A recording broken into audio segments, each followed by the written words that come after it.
Assalamualaikum warahmatullahi wabarakatuh. Kembali lagi bersama dengan saya Ning Unix di Ruang Unix. Nah, pada kesempatan kali ini kita akan membahas yang serius nih, karena kita ingin membahas tentang parenting. Nah, pembahasan ini penting sekali untuk disimak nih untuk para orang tua atau pasangan-pasangan yang akan menuju jenjang pernikahan. Nah, pada topik pembahasan parenting kali ini, kita akan berbincang-bincang seru, bincang-bincang asik bersama dengan narasumber saya, yaitu Baba Faki. Sebelum kita masuk ke pembahasannya, yuk kita kenalan dengan Baba Faki. Hai, Bapak Faki di sini. Kalau boleh tahu nih, Baba Faki itu sudah memiliki anak berapa tuh, Mbak? Langsung anak nih, nggak nanya istrinya. Nggak usah nanya, nanya anak aja. Istri saya cantik loh. Ya anak nih. Ya, anak. Alhamdulillah saya sudah dikaruniai 3 anak yang Alhamdulillah. cantik dan ganteng. Alhamdulillah. Nah nih, Mbak, pada kesempatan kali ini kita akan membahas kan temanya itu tentang parenting nih, Mbak. Ya Neng, ya Neng ya. Kan cocok banget nih dengan Baba yang seorang bapak dari 3 orang anak. Nah, kita bisa bilang cukup lumayan punya pengalaman lah karena sudah mengalami langsung. Nih, Mbak, saya punya beberapa pertanyaan-pertanyaan nih, Mbak, yang mungkin orang tua lain atau orang-orang lain nih, pasangan-pasangan lain juga mempunyai pertanyaan-pertanyaan sama nih, Mbak, seperti saya. Misalnya nih, Mbak, terkadang kan kita nih orang tua kan terkadang suka gimana sih, marah gitu ya, marah melihat mungkin perilaku anak atau tingkah laku anak yang tidak sesuai nih dengan keinginan kita, akhirnya mendorong kita untuk marah. Nah, menurut Baba nih, boleh Kak kita sebagai orang tua itu marah terus ingin memukul gitu, Mbak? Coba menurut Baba bagaimana, Mbak? Waduh, kayak tukang pukul nih, mau mukul-mukul aja nih. Emang empok dulu apa Pok? Tukang pukul di pasar Pok? Bolehkah kita memukul anak itu ya? Iya, betul. Kalau saya pribadi sih ini mungkin masih debatable ya. Kalau saya pribadi sih masih memegang teguh untuk tidak memukul anak ketika saya sedang marah. Mungkin juga ada beberapa orang yang tidak sependapat dengan hal ini. Tapi saya pribadi sih saya memegang teguh untuk tidak memukul anak. Kenapa? Coba deh dipikir bareng-bareng yuk. Nih gini nih, anak itu kan sering dikatakan oleh kita semua bahwa anak adalah buah hati dari sebuah pernikahan. Jadi kenapa harus dipukul? Apakah tidak ada cara lain untuk menasehati, untuk mengingatkan, untuk membuat dia jadi lebih baik? Karena menurut saya sih memukul itu akan menimbulkan bekas ya. Ada 2 nih bekasnya nih. Bekas di tubuh dan bekas Di hati ya? di hati. Itu diingat itu biasanya itu. Coba kita aja pernah ingat kan kalau teman kita pernah mukul kita dulu kan? Teman SD, SMP, SMA, kuliah ya kan? Ingat kan siapa namanya, siapa orangnya kan? Dan itu biasanya anak juga sama. Wah, dulu saya dipukul sama orang tua saya gara-gara ini gitu kan. Nah, itu diingat.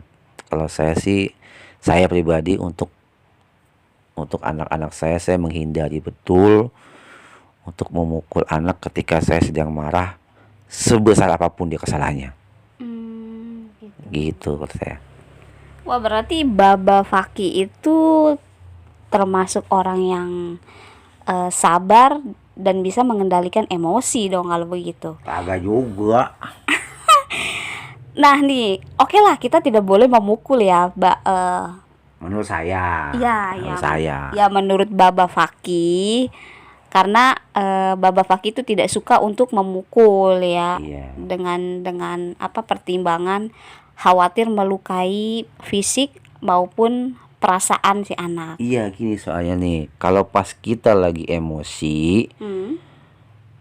kita itu sulit untuk kontrol tenaga, untuk mengatur tenaga itu sulit. Khawatirnya pengennya sih mukulnya pelan doang gitu yang Ya, ya, ngingetin. karena terbawa emosi gitu ya. Iya, Jadi nggak kebablasan. taunya kenceng. Ah, Gitu. iya, iya, iya. Terus nih, Mbak, oke lah kita tidak boleh memukul ya gitu ya. Cuman kan terkadang kita nih gimana ya, ingin menyampaikan ke anak, tapi caranya itu marah-marah gitu.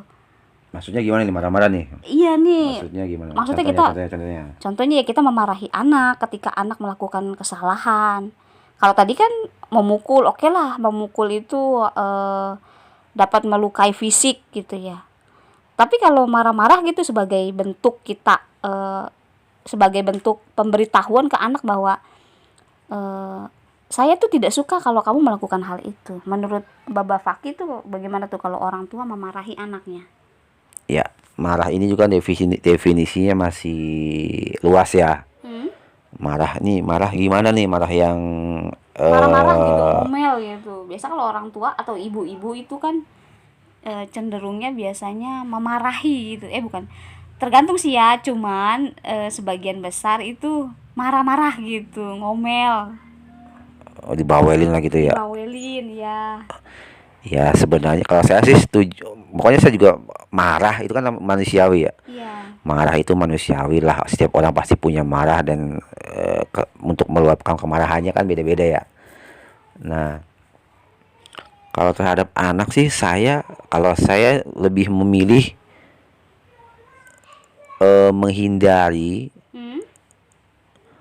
marah-marah yang didominasi oleh perasaan. Didominasi dengan perasaan. Iya, misalnya kesel gitu, perasaannya kesel banget gitu. Ya, saya hindari untuk marah-marah. Setelah marahnya reda, lalu saya akan melakukan sesuatu ketegasan. Jadi gini contohnya misalkan nih. Saya tidak menyukai anak saya misalkan main api gitu kan. Saya kesel nih misalkan udah sampai dia main api terus kasur kebakar misalkan. Atau kalau nggak kasur kebakar ya ada sesuatu yang rusak lah gitu kan. Biasanya kesel kan. Nah, ini saya tunggu dulu keselnya sebentar sampai reda gitu. Tapi untuk menghentikan hal itu bagaimana? Hentikan dulu.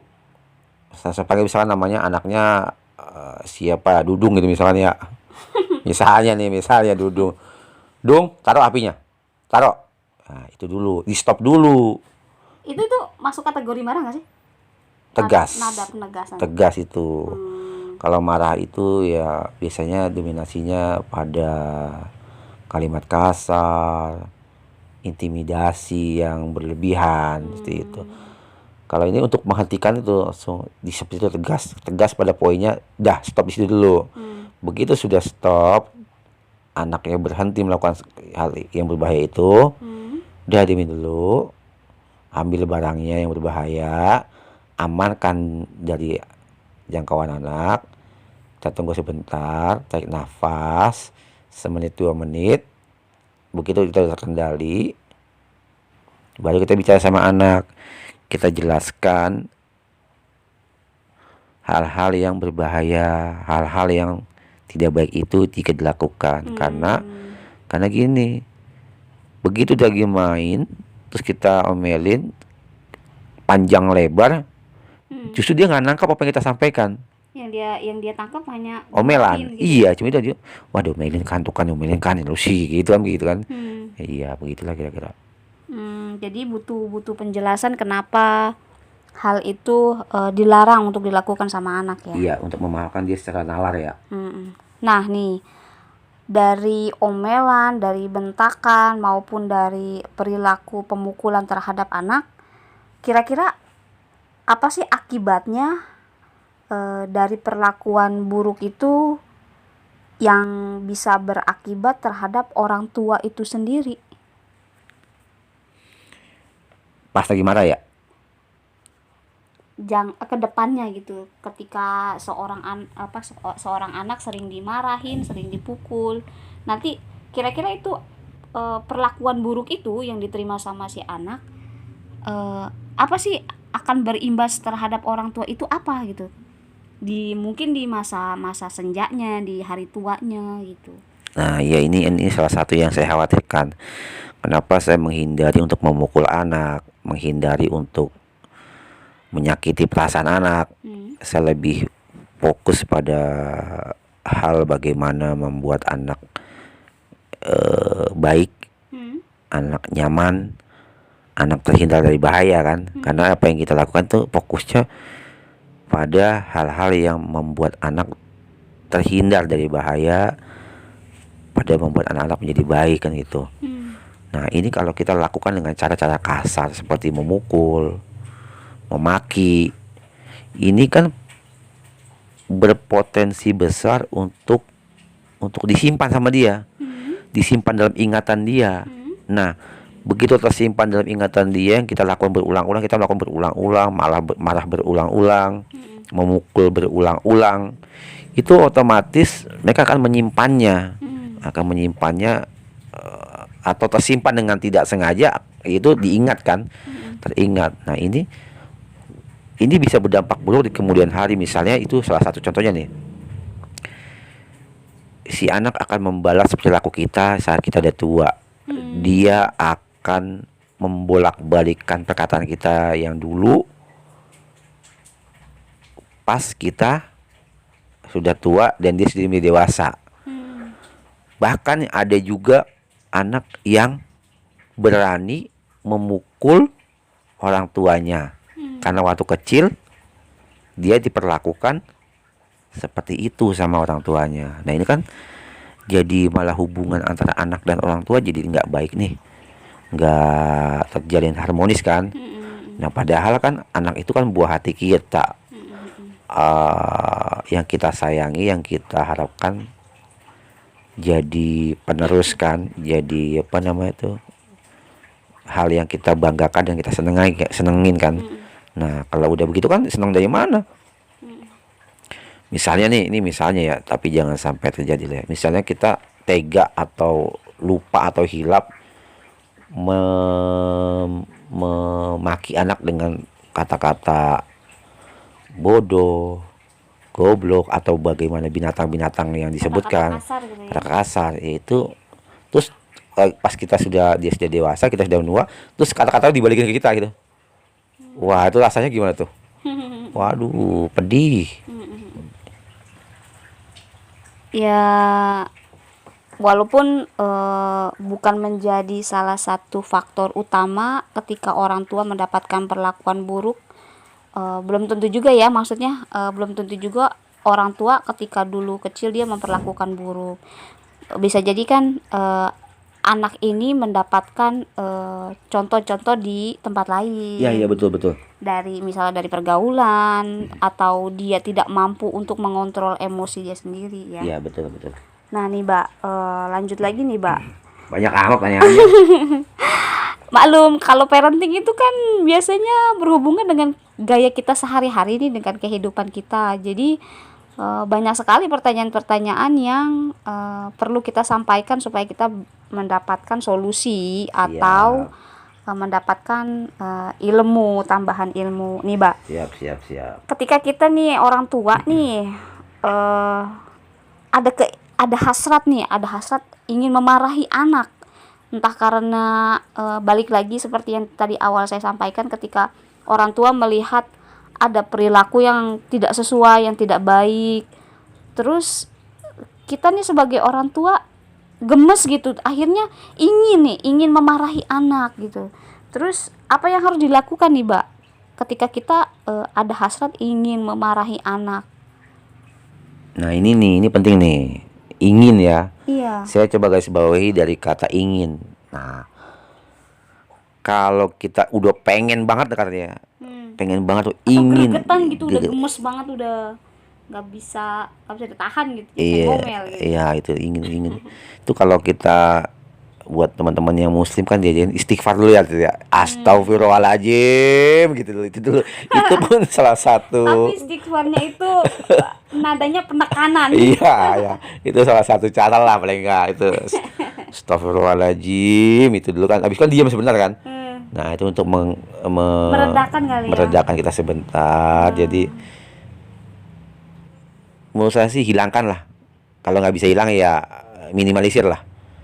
Minimalisir kita berkeinginan untuk memarahi, tapi diganti nih.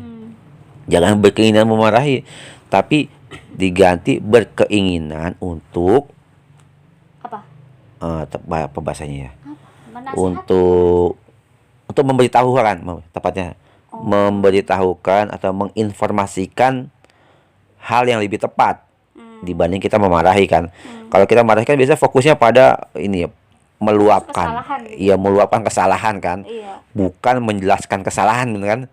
Iya itu. Jadi kalau menurut saya sih ya hindarilah untuk berkeinginan marah tuh, hindari, tapi ganti dengan berkeinginan memberitahukan, menginformasikan ini yang baik, ini yang buruk, ini yang baik, ini yang tidak baik, sehingga dia mendapatkan informasi yang tepat. Kadang-kadang dia kan kadang-kadang anak kecil itu suka melakukan kesalahan tanpa dia tahu bahwa itu kesalahan kan. Iya, tahu nggak? Misalkan dia main api nih. Dia coba-coba gitu ya. Iya, dia nggak tahu kalau itu bahaya. Iya. Jadi kita ngomelin pun, kenapa sih diomelin? Orang salahnya di mana kan gitu tuh. Cuma tahu diomelin doang tanpa tahu penjelasan itu kenapa berbahaya, kenapa tidak boleh. Iya. Terus nih, Pak, terkadang kan kita kalau melihat anak yang yang berperilaku yang tidak baik gitu ya, kita menyebutkan mereka dengan sebutan nakal gitu ya, Mbak. Terus Iya. apa sih penyebab anak itu menjadi nakal? Nakal ya. Nah, ini satu kata lagi yang saya menghindari nih. Nakal itu kan definisi nakal itu kan luas, maksudnya masih bisa dibilang luas banget lah. Karena definisi nakal ini setiap orang beda-beda nih. Ada yang anaknya lari-larian di atas meja dan di kursi sofa, itu tidak dianggap nakal. Tapi ada yang Beranggapan itu nakal karena itu tidak sopan gitu ya. Iya betul. Jadi nakal ini saya menghindari kalimat nakal.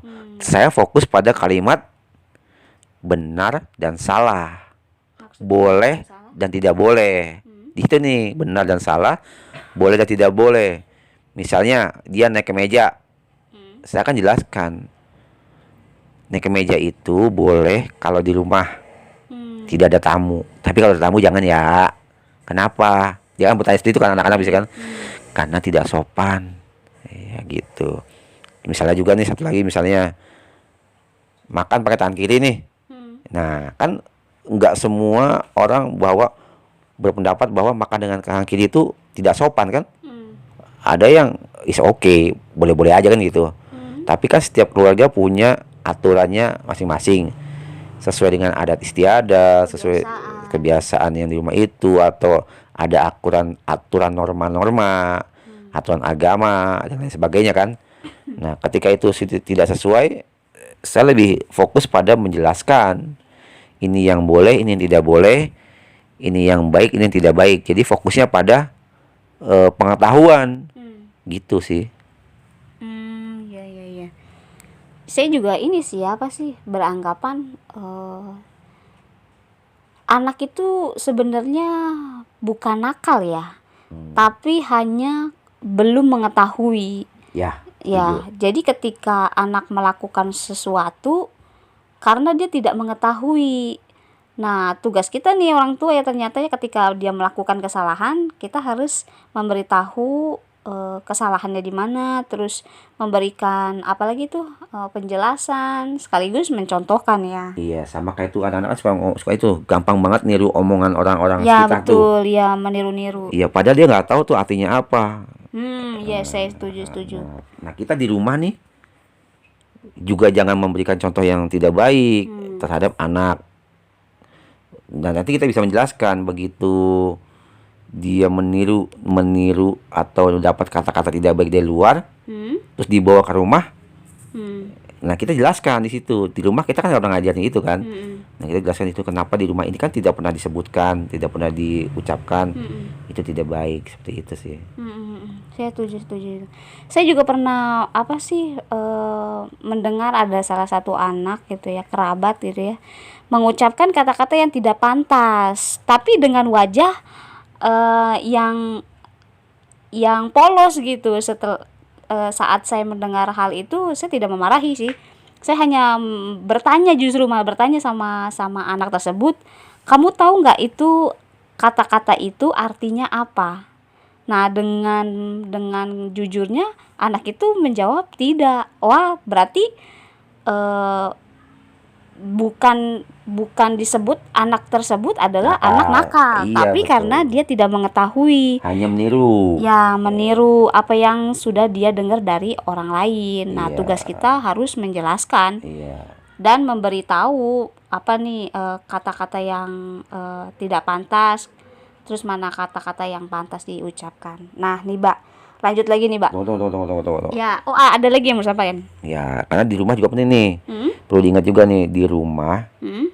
si ibu dan si bapak, suami istri harus komit juga sama-sama untuk melakukan, kalau untuk kalimat nih ya, untuk kata-kata ya, untuk komunikasi lah ya, sama-sama komit untuk Tidak menggunakan kata-kata kasar itu. Yes, di rumah itu komit untuk bersama-sama menggunakan kata-kata baku, sehingga yang didengar anak itu lebih banyak Kata-kata yang baik. baik. Oh iya, saya setuju. Nah, kita nih sebagai orang tua nih ya, Mbak. Perlu nggak sih orang tua itu introspeksi diri? Perlu nggak? Dari apa nih? Dari atas semua yang sudah dia lakukan terhadap anak-anak, dari pola pengasuhan, pola pendidikan, dan yang lain-lain di dalam keluarga.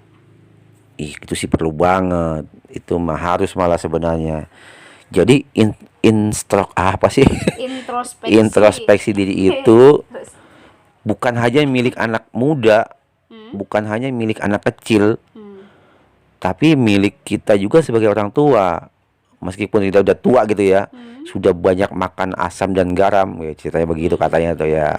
Udah pengalaman, udah anak 12, istri 5 gitu misalkan, istri sampai 5, kagak boleh. 4 bolehnya. Jadi nggak bisa itu buat alasan kita untuk tidak belajar, untuk tidak melakukan introspeksi diri. Karena biar bagaimanapun kita ini kan manusia ya, masih manusia yang sudah pasti akan ketemu melakukan kesalahan, akan ketemu masanya salah, ada ketemu masanya benar. Nah, yang penting lagi bagaimana kita introspeksi ya kan, benar nggak? Iya. Bagaimana cara kita introspeksi? Nah, pertama sih kalau introspeksi itu kan harus ada ilmunya dulu. Iya, buat bahan perbandingan ya? Iya, kalau introspeksi nggak ada bahannya, siapa yang introspeksi? Nggak bisa. Jadi harus ada ilmunya dulu. Harus ada patokannya ya. Patokan yang kita sepakati nih, misalkan Muslim gitu kan? Dari segi agama. Iya, misal mau patokan pada parenting Islami misalkan gitu kan? Parenting Islami misalkan, itu patokan dasarnya buat sama-sama. Buat yang lain mungkin dengan cara adat istiadat yang lain kan. Nah, itu perlu. Lalu bagaimana nih caranya nih? Nah, ini penting nih. Cara kita introspeksi itu yang pertama adalah baik si ayah maupun si ibu, suami istri itu harus sama-sama mau belajar. Baik dari buku, beli buku kan tuh sekarang ini zaman dulu mungkin susah ya. Banyak ya. Sekarang ini buku-buku parenting tuh bertebaran. Banyak lah buku parenting, mau download di internet juga ada. Dari yang beli sampai gratis. Dari yang beli sampai gratis juga ada. Bahkan di YouTube juga banyak, tinggal dengerin aja kan gitu. Iya. Banyak cara untuk kita belajar parenting, karena kan kita tahu bersama bahwa menjadi seorang ayah dan ibu kan kita nggak sekolah. Iya, tidak ada ininya ya. Tahu-tahu Tidak ada jenjang pendidikannya. iya, tahu-tahu jadi bapak, Hmm. tahu-tahu jadi ibu. Hmm. Iya kan, tahu-tahu semua kan. Tahu-tahu jadi bapak, tahu-tahu jadi kakek, ya nggak? Ya masih mending dia tahu. Ada yang nggak tahu. Nah, itu yang masalah kan. Nah, kalau kita nggak menambah keilmuan, lalu dasar kita untuk menganggap baik dan buruk, benar dan salah dari mana? Nggak ada barometernya ya. Nggak ada Hanya barometer. berdasarkan perasaan dia aja gitu ya. Iya, betul. Makanya itu kita perlu belajar, entah dari buku. Nah, tapi buku usahakan, atau nonton YouTube atau apapun, usahakan sama dulu nih dengan narasumber yang sama, baru didiskusikan. Nanti kalau si istri dengan narasumber A, si suami dengan narasumber B, ternyata teorinya berbeda lah, nggak cocok jadi nanti kan. Ya, maksudnya nanti untuk awal-awalan sih belajar dengan pemateri yang sama, dengan materi yang sama, sehingga ada kesepakatan dulu untuk kita mencari barometer kan gitu. Nah, itu seperti itu sih. Belum lagi nih suami istri itu kan laki dan perempuan. Iyalah. Iya kan, bener gak? Iya. Iya. Dan laki dan perempuan itu kan jelas-jelas Dua dua karakter yang berbeda. dua makhluk ciptaan Tuhan yang berbeda. Berbeda apa namanya ya? Berbeda fitrahnya ya. Apa berbeda apanya nih? Iyalah, pokoknya fitrahnya udah berbeda lah. Laki-laki itu kan kita tahu bersama bahwa dia dominasinya adalah Apa? Akal dan fisik ya. pemikiran lah. Dia lebih kuat memikir, dia lebih pada pemikirannya lebih dominasi. Nalar akalnya lebih dominasi. Dan perempuan kan tahu sendiri, Perasaan. dia dominasinya perasaan. Itu aja udah beda banget, udah jauh gitu. Untuk menemuin titik temunya, kalau nggak sama-sama belajar, ya nggak ketemu-temu tuh. Misalnya nih, si istri misalnya dari keluarga kaya, ya, si suami dari keluarga sederhana, itu beda. Nambah lagi kan, selain gender nambah lagi tuh status sosial. Oh iya. Terus ada lagi apa? Apa? Suku. Nah, suku kan beda-beda tuh. Suku A lembut, Adat suku istiadat ya. iya, suku B agak-agak tegas gitu kan. Itu aja udah beda. Terus pendidikan. Misalnya si suaminya sekolahnya SMK bagian sekretaris. SMK, sekretaris. Ya, istrinya ternyata STM. Nah, ayo coba gimana itu? Kok bisa kebalik? Kan ada gitu. Ada kan? Ada aja, mungkin aja.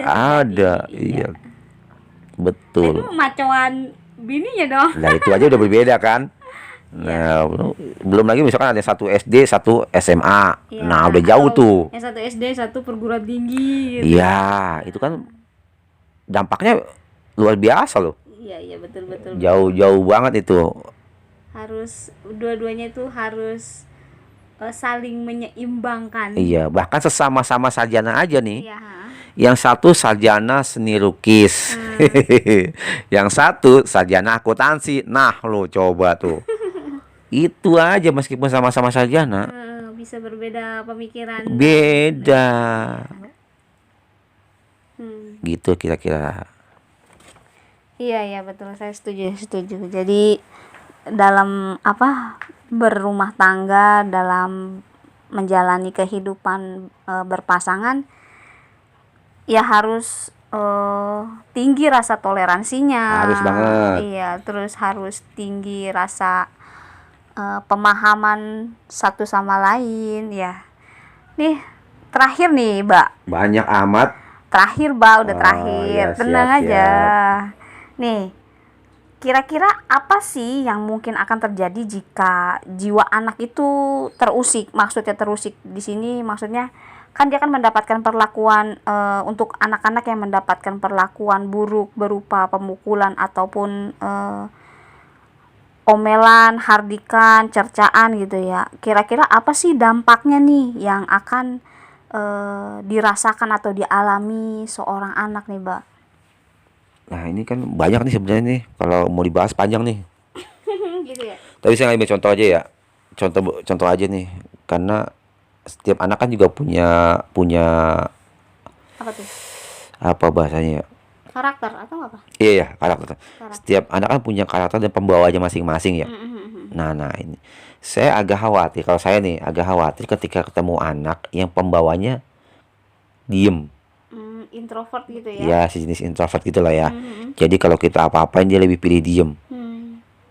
Nah, ini dampaknya kan membawa kan setiap setiap kejadian yang membekas, Dialami. ya, yang membekas itu kan akan terus membekas sampai tua, Hmm. sampai dia dewasa, sampai itu membekas.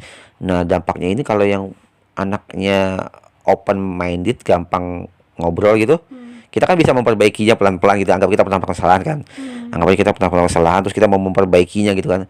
Nah, tapi kalau kita ketemu anak yang introvert ini, itu ekstra loh untuk bagaimana untuk memperbaiki kesalahan kita, membuka dia untuk mengetahui pola pikirnya dia.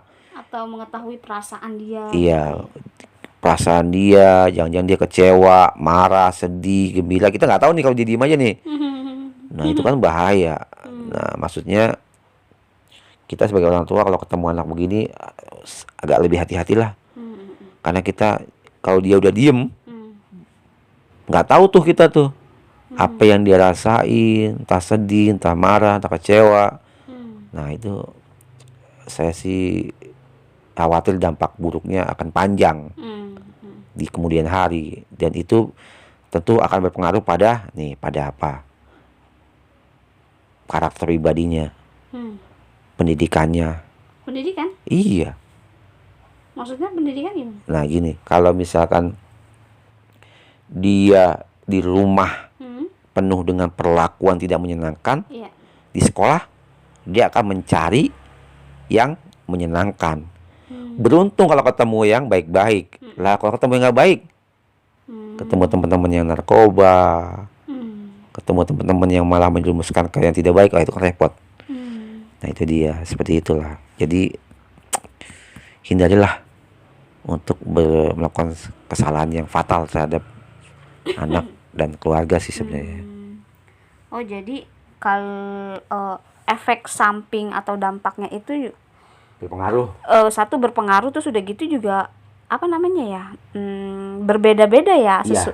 sesuai dengan kepribadian masing-masing. Mungkin buat mereka yang terlahir dengan kepribadian introvert yang tertutup, mungkin dia akan menyimpan luka itu dalam-dalam di hatinya ya. Akhirnya Sendirian, iya. iya, akhirnya dia itu menjadi orang yang pemalu, terus pemurung, pendiam, terus merasa dirinya tidak dihargai ya, Ya, merasa betul. gagal atau merasa dirinya itu tidak diterima oleh lingkungan, oleh keluarga, oleh masyarakat ya. Iya, betul. Mungkin juga kalau misalnya yang mengalami adalah orang yang apa sih namanya ya, yang biasanya apa sih kalau yang kan ada introvert, lawan introvert apa sih? Ekstrovert. Ekstrovert. Kalau yang ekstrovert mungkin nih jangan-jangan mereka akan mencari pelampiasan ya. Pelampiasannya misalnya oke lah, dia di rumah itu tertekan gitu, maksudnya dia mendapatkan perlakuan kasar dari orang tuanya. Ketika dia di luar, justru dia itu mencari mangsa yang lemah, Iya. untuk menunjukkan kekuasaannya dia ya. Iya, bisa. Iya, benar-benar. Saya juga pernah baca tuh seperti itu. Jadi dia membutuhkan mangsa untuk menunjukkan bahwa saya itu kuat.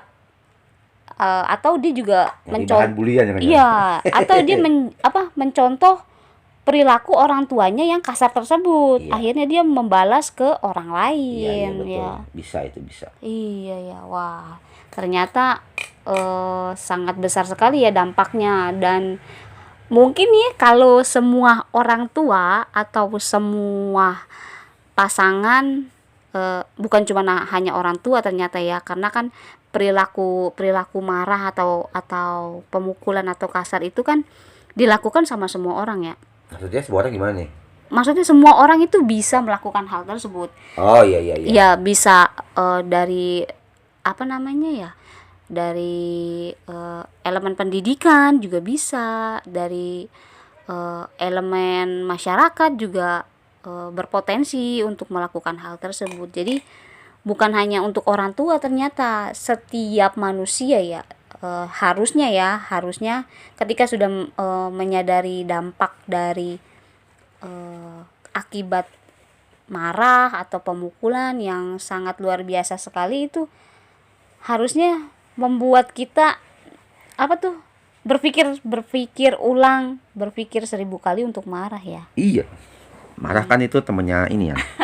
Cuman ya tergantung cuman balik lagi, sangat untuk orang yang gampang marah ya, itu sangat susah buat orang yang mungkin ya seperti Baba Faki yang alhamdulillah dikaruniai sifat dan watak yang tenang. Amin.